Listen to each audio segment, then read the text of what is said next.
Welcome to Learn Short and Typing with VIKAS Sir. Progressive magazine exercise number 11 and 12 at the rate 100 word per minute. So be ready, start.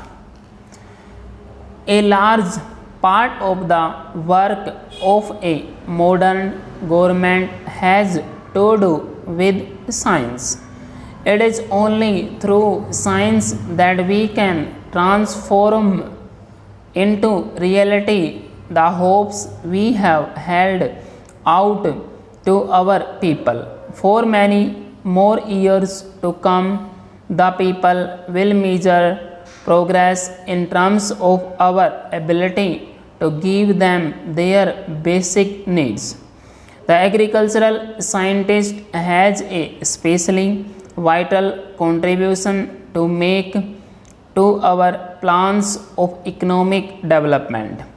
For years, the government has been persuading farmers to adopt new farming practices.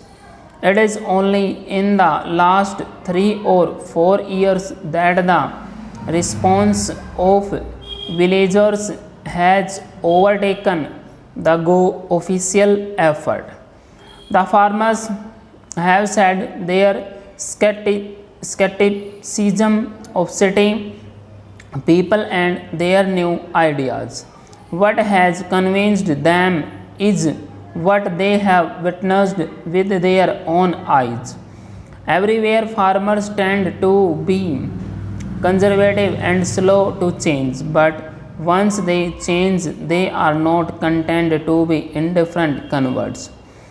The discovery of a new seed variety stirs rural people as much as a space walk or a transplanted heart does the more liberate classes.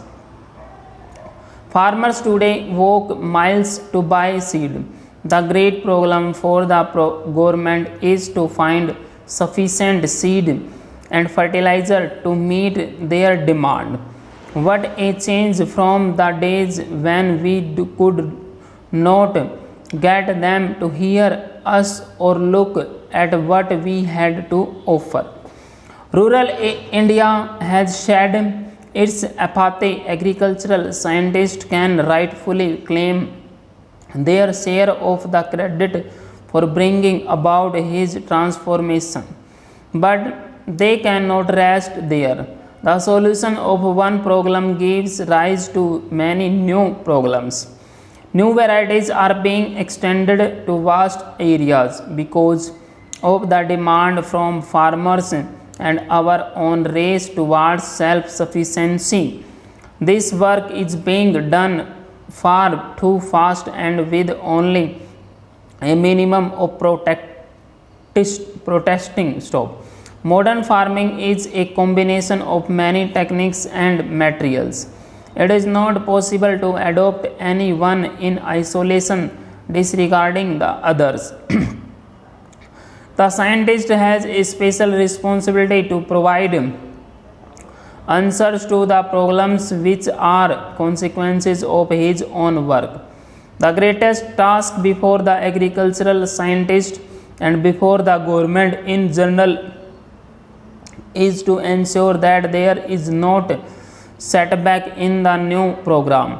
If, for example, widespread plant disease attacks the new varieties, the farmers' hard-won trust in modern practices will be shaken and he might retreat into his shell of traditionalism. Full stop. Next para. The average farmer does not have money to waste, nor can he afford undue risks.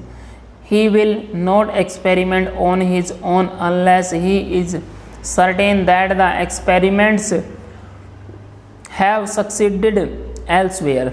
It is because our demonstration programs have been convincing that the cultivators have come forward in such large numbers today to use new varieties of seed and fertilizers. It is not the big farmers alone who has ventured forth. The small farmers enthusiasm is even greater. To him, even a little improvement goes a long way. In the new agricultural program, he sees the opportunity to fulfill his numerous small needs which have so long been neglected. It is obvious that farmers will pay heed to the call for national self-sufficiency only to the extent that the programs makes a difference to their lives. How can we expect them to grow more for the nation if their additional efforts do not bring adequate reward to their own families?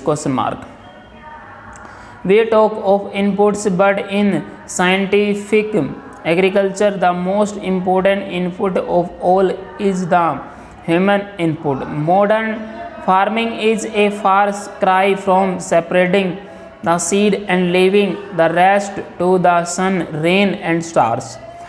The farmers has now to fight constantly with nature, repairing its shortcomings, exploiting its advantages, and forcing the pace.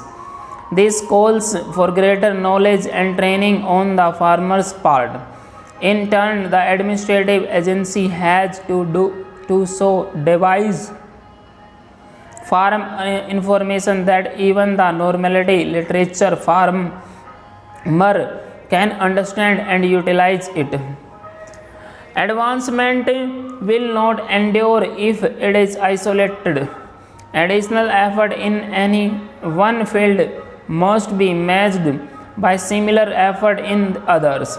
Water, seed, fertilizer, pesticides, tools, credit, marketing, and education all form parts of the spectrum of change. Agricultural scientists, by whom I mean not only botanists but also agriculture engineers and economists, have much to contribute to this coordinated agenda of progress. There has been considerable debate on the question whether research in India should spend time finding out anew what has been found elsewhere earlier. While there might be need and justification for buying industrial know-how from abroad, we cannot hand over our agricultural programs to others. Lath may be bodily brought here and her from Europe of America, and it will turn out parts of the same shape and specifications. But a plant from elsewhere is unlikely to grow the same way in our soil. Every time a plant is introduced, the scientist has to do considerable adapter work. He has not only to test its stability to our soil and climatic conditions, but also to find out how far it is susceptible to pest. Full stop. Student ये 100 की speed, आप इसको type कीजिए, type करने के बाद इसको match कीजिए.